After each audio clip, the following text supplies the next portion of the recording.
Dragi prijatelji, humanitarne organizacije u Sarajevu prikupljaju pomoć za vas, a ja sjedim ispred svog ormara i pokušavam da se sjetim šta bi sad vama bilo najpotrebnije.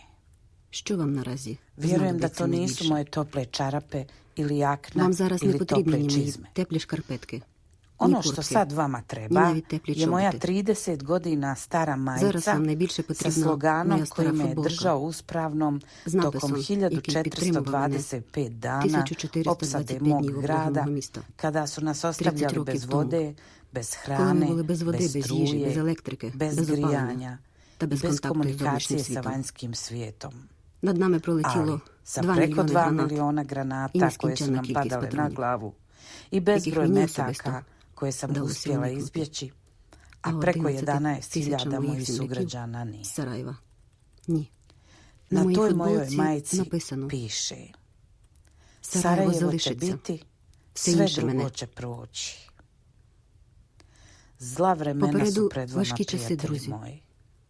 Ali oružje vam se šalje kako biste mogli braniti sebe i vrijednosti koje zastupate.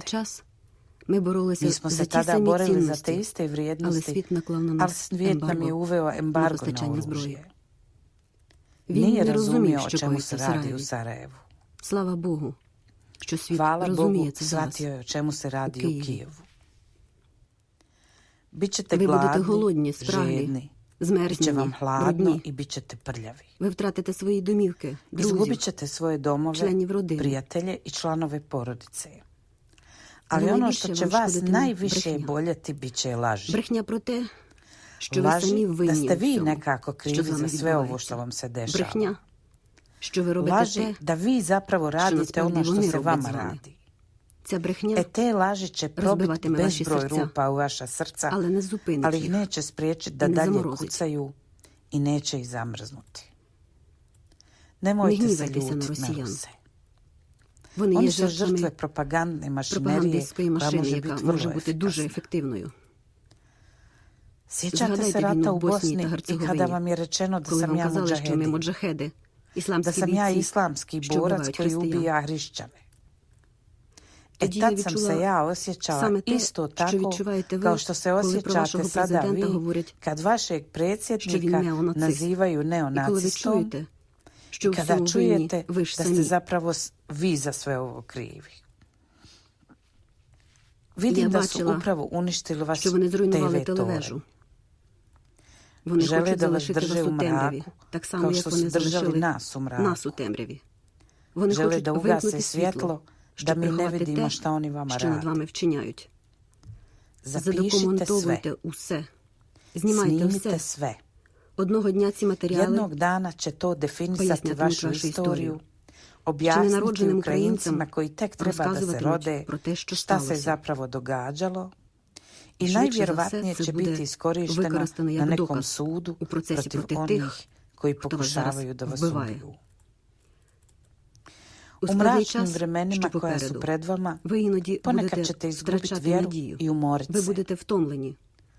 Ali kao što ste možda primijetili, ja vama pišem iz budućnosti i kažem vam, vi ćete pobijediti kao što smo i mi. Ja sam trebala biti mrtva, a sutra idem da izvedem svoje unuke u šetnju. I vi ćete tako jednog dana. Hoćete, jer mogu u vama vidjeti isti onaj otpor koji sam viđala ovdje. Čujem vas kako pjevate svoju himnu, dok golim rukama gurate tenkove.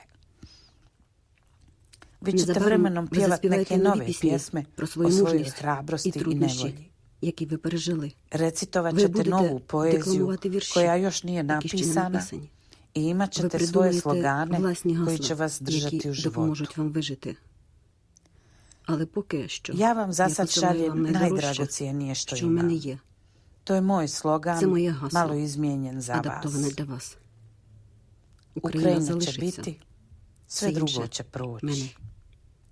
Slava Ukrajini, Sarajevo.